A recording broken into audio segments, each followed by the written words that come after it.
Halo Kruan Mekes, selamat pagi. Kembali lagi di Mekes. Mari edukasi keluarga cegah stunting bersama BKKBN Provinsi Kalimantan Timur. Nah, Kruan Mekes, saya Ahmad Hasbullah Hasbi, Duta Generasi Berencana Putra Provinsi Kalimantan Timur tahun 2023 akan menemani Kruan Mekes dalam sesi kali ini. Sesi ini merupakan sesi yang sangat luar biasa spesial karena ini pertama kalinya nih Kruan Mekes outdoor. Lalu kita akan didatangi oleh bintang tamu yang sangat luar biasa. Tetapi saya nggak sendiri. Saya bersama dengan Kak Lili. Halo Kak Lili. Selamat pagi Kruan Mekes. Gimana nih kabarnya, Bi? Kalau kabar saya, alhamdulillah baik Kak. Oke Kak, kita kan akan didatangi oleh bintang tamu yang sangat luar biasa. Boleh nggak nih Kak disepil seperti apa? Boleh, Bang. Jadi Kruan Mekes, hari ini kita sudah mengundang narasumber yang luar biasa. Tentunya ini adalah kesukaan para wanita. Kenapa begitu? Tahu nggak, Bi? Kenapa tuh Kak? Ya, biasanya kesukaan wanita berarti jenis kelaminnya adalah Laki-laki. Iya, laki-laki. Dan yang pasti narasumber kita keren banget. Kemudian gaul. Gaul Masih banget. Muda. Masih muda. Pendidikannya oke. Oke. Karirnya oke. Oke. Nah, dan yang paling istimewanya lagi, Bi, kamu tahu followernya banyak. Wih, seberapa banyak sih Kak? Kemarin ini aku habis kepo. Kalah sama Mbak Lili. Oh, banget. Ada suara-suara. Jadi kemarin habis kepo ternyata followernya sudah 2.900 ya. Wih, banyak banget Dalam Kak. waktu 7 bulan. Dah. Nah, ini Bi, biar Kruan Mekes nggak penasaran nih siapa bintang tamu kita hari ini, langsung aja kita undang beliau. Beliau adalah Dr. Edi Setiawan, SSI, MSc, MSE. Hai. Halo Kak Edi. Hai Hasbi. Gimana, Panggilnya Kak? apa? Kak Lili. Ya, Kak Lili. Kak Lili, oke, siap. Gimana kabarnya Kak Edi? Luar biasa. Ini kali ketiga saya ke Kalimantan Timur ya. Empat Kak Edi. Oh, keempat ya? Iya, keempat saya lupa. Berarti ini kali keempat saya ke Kalimantan Timur. Dan luar biasa ya, sekali lagi sambutan dari teman-teman juga luar biasa. Dan lebih luar biasa lagi saya berkesempatan nih untuk menyapa Kruan Mekes yang ada di rumah. Untuk kita sama-sama berbincang asik gitu kali ya, tentang banyak hal, utamanya terkait dengan BKKBN, program remaja, Hari Keluarga Nasional, dan lain-lain. Keren pokoknya, luar Keren biasa. banget Kak. Lalu nih Kak, kalau kita ngomong tentang remaja, saya pengen banget nih tahu deh, kita kan lagi akan ada Hari Keluarga Nasional. Nih, Hari Keluarga Nasional akan diperingati tanggal 29 Juni. Boleh dong Kak jelaskan sedikit kenapa adanya Hari Keluarga Nasional itu? Ya, baik. Memang Kruan Mekes kita gitu BKKBN akan punya perhelatan akbar tingkat nasional yang kabarnya gitu akan juga mendatangkan Bapak Presiden RI kita Pak Jokowi di Semarang. Iya, keren kan? Ya, BKKBN berulang kali bisa mendatangkan Bapak Presiden dalam ajang yang luar biasa namanya Hari Keluarga Nasional. Nah, Hari Keluarga Nasional ini diperingati setiap tanggal 29 Juni setiap tahunnya. Dan tempatnya berganti-ganti.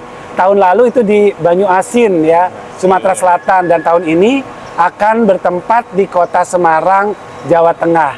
Nah, kenapa tanggal 29 Juni? Karena menurut historinya ya, kita kan merdeka tahun 45 tuh. Betul. Ya. Tapi setelah merdeka, pasca kemerdekaan, kita tuh benar-benar belum berdaulat gitu ya.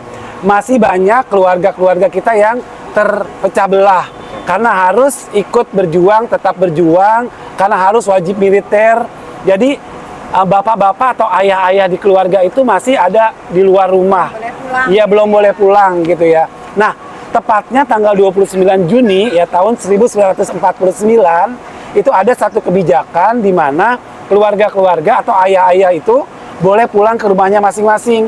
Oleh karena itu, momen tersebut akhirnya kita daulat sebagai Hari Keluarga Nasional di 29 Juni setiap tahunnya. Jadi itu secara historis, Hasbi. Oh gitu, keren banget Kak. Nah untuk tema Hari Keluarga Nasional ini adalah keluarga berkualitas Untuk Indonesia Emas. menuju Indonesia Emas. Keren. Nah kalau kita bahas tentang tadi generasi emas nih Kak, tahun 2045 berarti akan berkaitan dengan remaja. Pastinya. Nah boleh dong Kak, apa sih remaja itu? Jelaskan apa itu remaja, terus dari umur berapa sampai umur berapa, seperti itu Kak. Iya, Hasbi dan juga teman-teman dari Keruan Mekes ya. Kalau kita mendefinisikan remaja itu adalah versi BKKBN ya. Karena ada juga berbagai versi, ada versi dari WHO, ada versi dari Kementerian Pemberdayaan Pemuda dan Anak, ada versi dari Kemenpora dengan pemudanya. Kita di BKKBN memang concern terhadap isu kesehatan reproduksi. Sehingga kita mengkategorikan remaja sebagai penduduk usia 10-24 tahun dan belum menikah. Itulah yang kita kategorikan sebagai remaja. Dan yang menjadi target sasaran kita dari program-program kesehatan reproduksi, pemberdayaan kehidupan keluarga, dan juga tentu saja persiapan mereka untuk berkeluarga, itu targetnya adalah 10-24 dan belum menikah. Tapi saya juga perlu spill nih ya, bahwa RPJMN tahun berikutnya, ya di 5 tahun berikutnya, itu kita juga menjadikan pra-remaja sebagai target. Jadi usia pra-remaja, usia 6 sampai dengan 9 tahun. Jadi 0 sampai 5 tahun itu adalah balita. Sudah ada yang ngurusin balita. Terus kemudian 10 sampai 24 tahun itu adalah remaja. Yang menjadi ranah kami di Direktorat Bina Ketahanan Remaja. Nah, yang 6 sampai 9 tahun itu siapa yang pegang? Selama ini belum ada. Iya, belum ada ya. Iya, nah selama ini program-program untuk anak usia 6 sampai 9 tahun itu belum ada. Oleh karena itu di RPJMN mendatang dititipkan kembali ke kami di Direktorat Bina Ketahanan Remaja untuk juga mengawal adik-adik kita yang pra-remaja usia 6 sampai dengan 9 tahun supaya semua siklus hidup ada programnya dan mereka benar-benar kita persiapkan untuk lebih paham lagi tentang kesehatan reproduksi, tentang pendidikan seksual. Itu mulai dari tahap pra-remaja 6 sampai dengan 9 tahun. Itu kira-kira kalau melihat definisi dari remaja versinya BKKBN. Ih, keren banget. Menarik banget sih ini Kak Edi, kalau misalnya 6 tahun sudah mulai diedukasi gitu ya. Karena Betul. kalau kita lihat sekarang rata-rata tuh anak pubertas itu sudah mulai maju Iya, gitu iya. ya. Kalau dulu nih zaman saya nih ya, zaman 15, saya mungkin 15, ya. jadi SMP ya. Hasbi udah mulai 12. Kalau sekarang 8, 9 tahun. Bener. Jadi kalau itu belum nggak ada diintervensi gitu, nunggu 10 tahun udah telat Sudah terlambat, gitu ya. Ya kan iya. udah ini ya, sudah Iya. puber gitu ya. Ya, jadi benar banget Kak Lili. Jadi memang ini bukan sekedar hoax ya gitu. Bahwa memang hasil penelitian menunjukkan bahwa usia pubertas anak Indonesia itu sudah maju. Iya, bukan lagi 12 tapi sudah ke angka 8-9 tahun. Jadi ya Keruan Mekes coba cek deh adiknya gitu ya atau anaknya apakah dia sudah menstruasi di usia 8-9 tahun.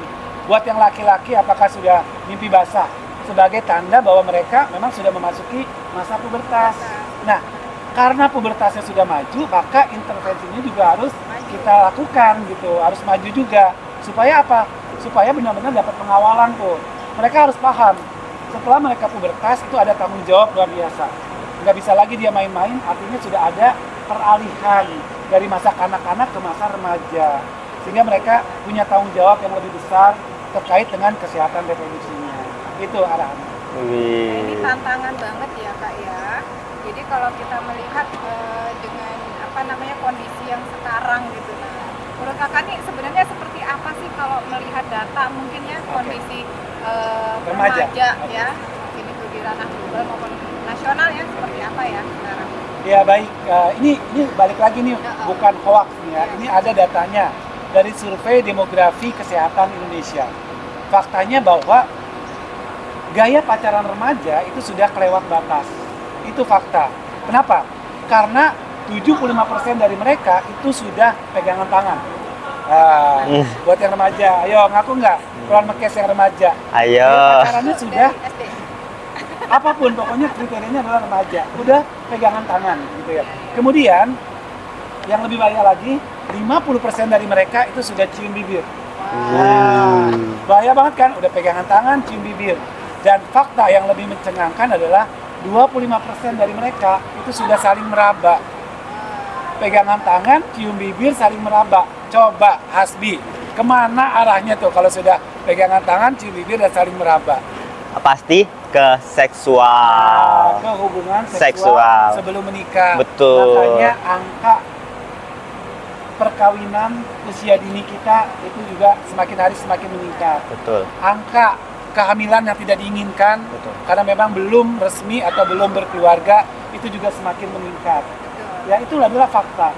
Jadi saya pernah datang ya ke sekolah-sekolah SMA. Bapak kepala sekolah bilang, Pak Edi, 2 minggu lalu ketika akan ujian nasional ada 2 orang dari siswi kita yang melahirkan. Jadi selama ini nggak tahu bahwa dia tuh hamil, gitu, melahirkan. Akhirnya di screening satu sekolah ke semua remaja putri dan kedapatan 4 lagi sedang dalam kondisi hamil. Itu adalah fakta, nggak di kota besar seperti Samarinda, Balikpapan, tetapi juga di kota-kota kecil. Itulah fakta dari remaja Indonesia. Belum lagi kasus-kasus bullying ada di mana-mana. Jadi kita dengar beritanya anak siswi SD bunuh diri cuma gara-gara dia dikatain anak yatim. Belum lagi ketika mau masuk ke circle tertentu, mau menjadi anggota geng, kemudian dia harus diploncok dengan menggunakan kekerasan yang baru-baru ini viral kan ya, anaknya artis di Tangerang Selatan itu viral se-Indonesia karena melakukan perundungan gitu ya. Jadi itu baru kasus-kasus sedikit. Belum lagi kasus-kasus kekerasan seksual, pemerkosaan yang juga melibatkan remaja. Contohnya adalah kasus Vina dari Cirebon. Yang saat ini sedang viral, ya sedang hype beritanya. Itu adalah bagian daripada kasus kekerasan seksual, bullying yang memang ada faktanya di remaja-remaja itu. Oleh karena itu Indonesia, BKKBN punya program genre. Nah, nanti kita akan kupas lagi nih lebih jauh tentang program genre. Salah satunya ini adalah juara 1 Duta Genre Kalimantan Timur 2023. Gitu, Hasbi. Oke, keren banget Kak penjelasan tentang remaja dan permasalahan remajanya ya. Nah, salah satu juga yang menjadi permasalahan remaja sekarang adalah stunting nih Kak. Kita kan mau menuju Indonesia Emas tahun 2045. Nah, ini merupakan permasalahan yang sangat problematik tentang stunting. Lalu apa tuh Kak? Stunting itu apa? Terus dampaknya seperti apa? Dan bagaimana caranya kita nih sebagai remaja agar terhindar untuk melahirkan anak-anak stunting nantinya? Ya, pertanyaan ini saya suka nih. Saya tunggu-tunggu nih ya. Ya, karena isu stunting itu tadi seperti yang Hasbi bilang adalah isu nasional. Tuh. Dan stunting merupakan program prioritas nasional. Setelah kita bisa mengatasi pandemi Covid kemarin, maka stunting lah yang menjadi salah satu isu yang harus sama-sama kita selesaikan. Stunting merupakan permasalahan besar bangsa.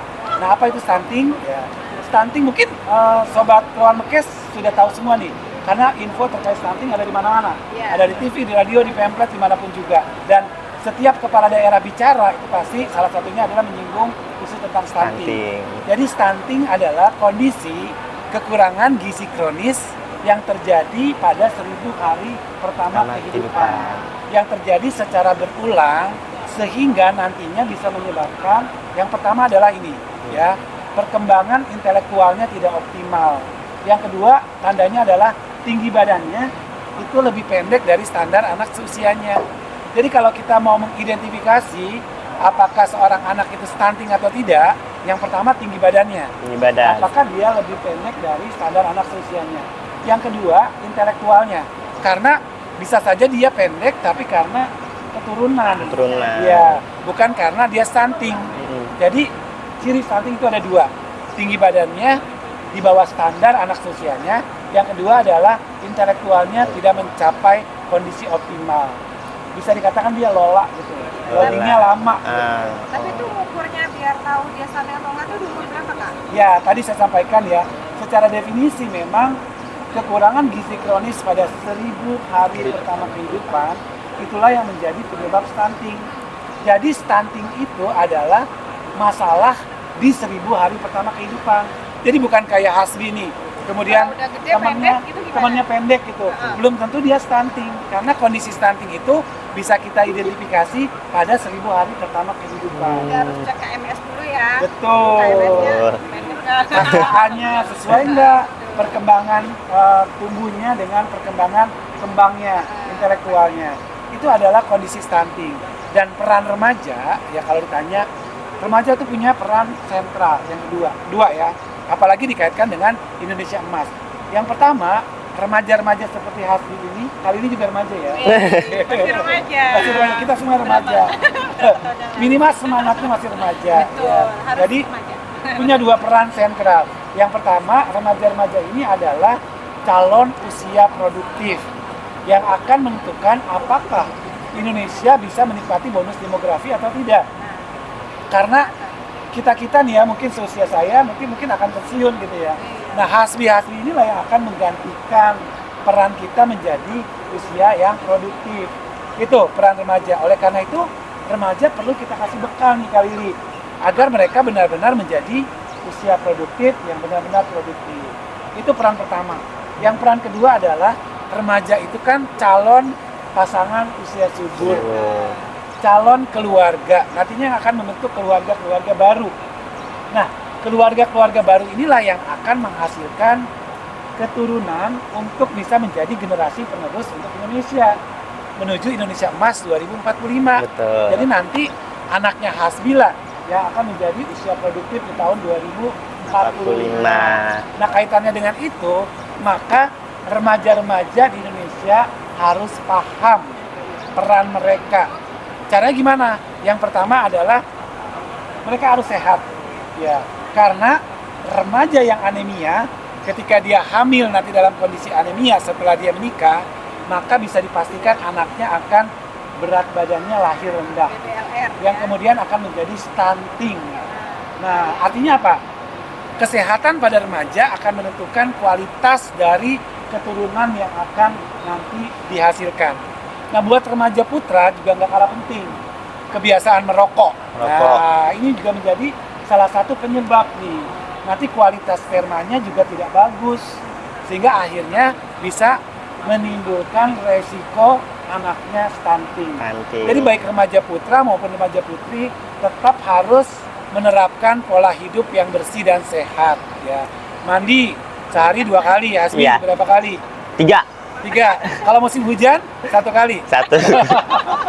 Itulah pola hidup bersih dan sehat. Terus kemudian juga remaja harus memahami betul bagaimana dia menjaga organ reproduksinya. Salah satunya dengan mandi, dengan mengganti pakaian dalam.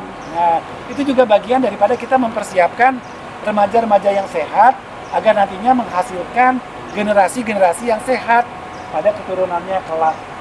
Sehingga kalau remajanya sudah sehat, nanti dia bisa benar-benar ikut ambil bagian dalam menciptakan bonus demografi dan bisa nantinya mewujudkan Indonesia Emas di 2045. Gitu kira-kira peran remaja. Jadi masa depan Indonesia Emas sangat ditentukan dari kualitas remajanya. Mau nggak mau kita harus mulai intervensi kepada remaja. Dan kita kenal di istilah intervensi stunting namanya intervensi stunting dari hulu.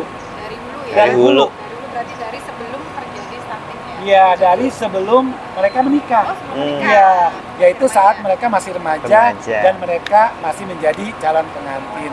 Kira-kira gitu, Hasbi, Karili, peran dari remaja. Tadi Kak Edi sudah skill-skill nih, program genre. Oke. Nah, program genre berarti tadi materi-materi itu ada di program genre ya Kak? Boleh Kak jelasin ke keruan Mekes nih, program genre itu seperti apa? Oke. Ya? Jadi Karili, tadi saya sampaikan bahwa BKKBN untuk bisa mengawal remaja-remaja Indonesia menjadi remaja yang berkualitas, menjadi remaja yang berkarakter, punya satu program yang namanya Pusat Informasi dan Konseling Remaja. Di mana remaja-remaja yang ada di sekolah dan yang berbasis masyarakat itu ikut ambil bagian dalam mengawal remaja-remaja di sekitarnya. Nah, remaja-remaja yang tergabung dalam Pusat Informasi dan Konseling Remaja atau PIKR itu kita branding supaya lebih keren gitu, kita branding menjadi genre. Nah, contohnya Hasbi nih, ya. Hasbi adalah genre nih. remaja genre. Nah, apa yang menjadi marwah atau tugas dari remaja genre? Mereka itu bukan remaja biasa. Saya sampaikan berkali-kali. Mereka bukan remaja biasa.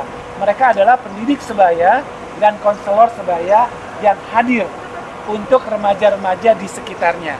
Untuk menjadi contoh, untuk menjadi role model bagaimana remaja menerapkan pola hidup bersih dan sehat. Kemudian bagaimana remaja sadar betul tentang perannya dalam mengawal bonus demografi dan Indonesia Emas. Dan mereka sadar betul tentang bagaimana menerapkan pola hidup bersih dan sehat. Termasuk mereka dipersiapkan untuk persiapan kehidupan berkeluarga kelak. Artinya, remaja-remaja genre ini harus bisa menjadi ujung tombak dalam memberikan edukasi terkait persiapan kehidupan berkeluarga bagi remaja. Wih, Ya, keren banget. Karena Asli dan Kayuli ya, remaja itu punya 5 transisi kehidupan. Ya. Jadi untuk bisa masuk dari tahap satu ke tahap berikutnya, yang pertama itu adalah menerapkan pola hidup bersih dan sehat. Betul. Ya. Kayak Hasbi nih ya, sehat gitu ya. Jangan Yang ngerokok kan, Di? Enggak dong, enggak. kalau genre itu nggak ngerokok, nggak boleh ngerokok. Tadi kayak Di nggak ngerokok ya? Enggak dong. Kayak Di kan genre. Iya, kita menerapkan pola hidup bersih dan Iya. sehat. Yang kedua adalah tetap melanjutkan sekolah, Oh, tetap iya. melanjutkan studi sesuai dengan passionnya sampai dengan yang dia inginkan tercapai, gitu ya. Contoh nih, kayak Di nih. Betul. Dokter. Keren Di banget. luar negeri ya kayak. Oke, alhamdulillah. Jadi contoh nih. Ini juga kan nanti mau kelas di luar negeri. Di Udayana kan? Ih, kok tahu Kak? Ih. Alah, Ih. saya udah dapat spion-spionnya juga. Diterima di Udayana, Betul. Fakultas Hukum. Hukum ya. Iya, Oke. Kak. Keren. Nah ini Hasbi sudah beralih ya dari tahapan pola hidup sehat, kemudian melanjutkan sekolah. Nah, ya kan dia akan mengejar pendidikannya. Kemudian habis sekolah adalah bekerja. Ya. Betul. Itu juga bagian daripada marwah atau transisi kehidupan remaja. Dari sekolah kemudian dia bekerja.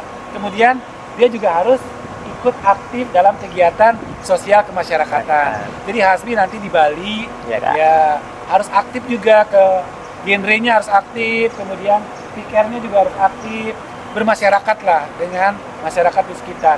Kemudian yang terakhir baru apa? Yang terakhir adalah hidup berkeluarga. Artinya apa? Artinya berkeluarga itu jadi salah satu ultimate goal atau tujuan daripada remaja melakukan transisi kehidupannya.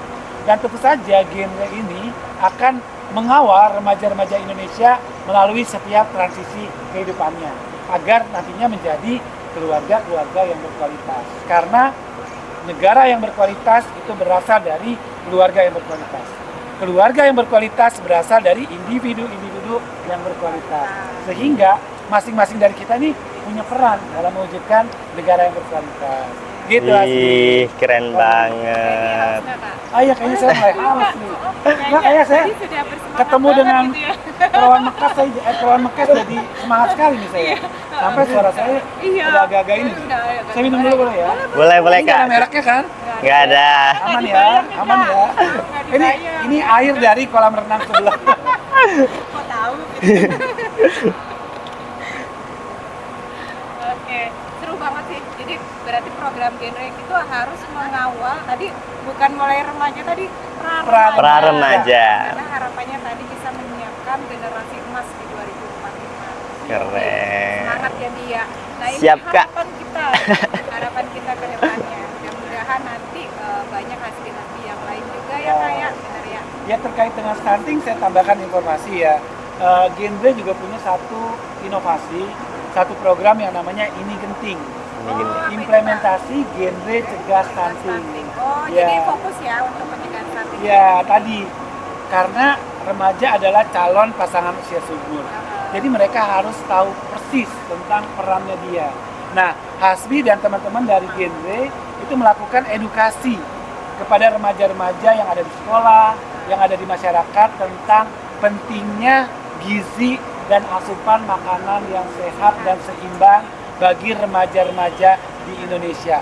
Supaya remaja-remaja sadar betul tentang perannya dalam diri mereka itu ada amanat besar yang harus sama-sama diemban gitu ya.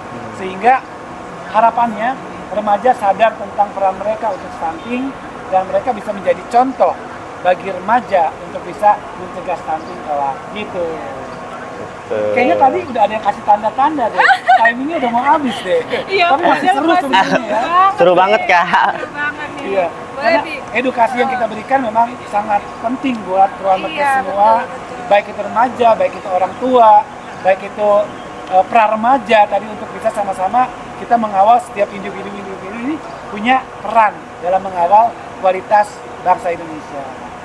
Oke. mungkin ini karena waktunya juga sudah Iya. kode-kode. Padahal kita seneng banget nih untuk ngobrol-ngobrol sama Kak Edi. Ya berarti harus ada podcast berikutnya. Harus kalau gitu. Nanti bisa diculik lagi ya kan? Iya siap. Boleh dong Kak, pertanyaan terakhir deh. Pesan dan harapan Kak Edi untuk remaja Kaltim seperti apa? Oke, untuk remaja Kaltim khususnya dan Indonesia pada umumnya, kalian punya peran yang luar biasa. Tadi sudah saya sampaikan, ada 2 peran utama yang kalian akan mainkan.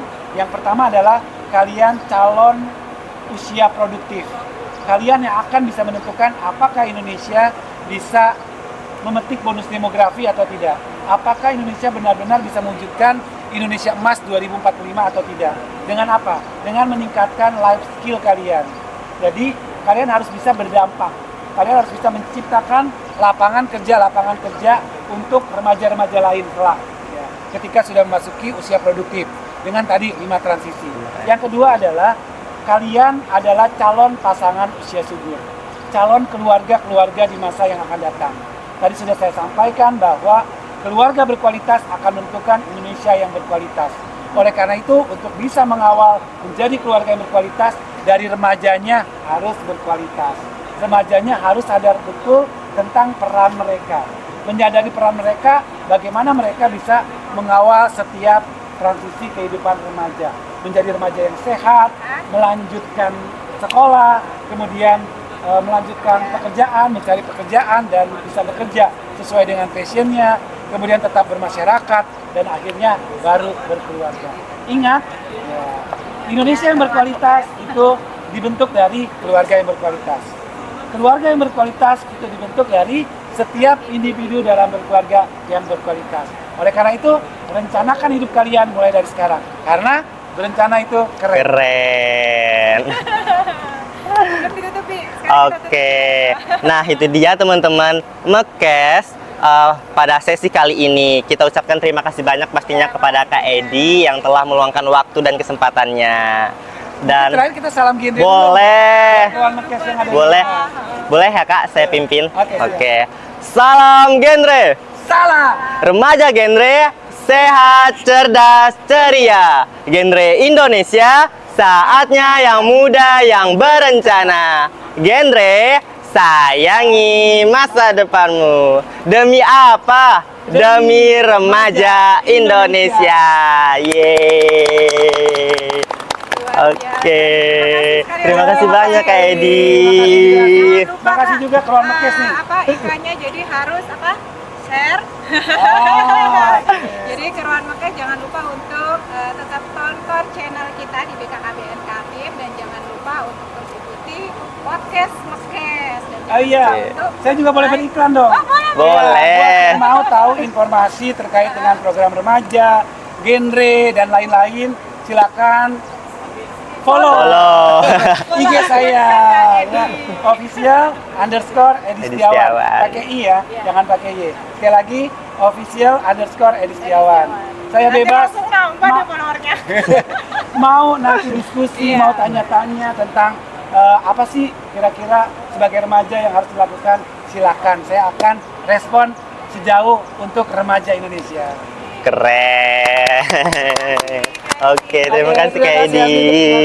atas Sampai ketemu lagi. Kita say goodbye buat ya. Salam BKKBN. Berencana itu Berencana itu keren.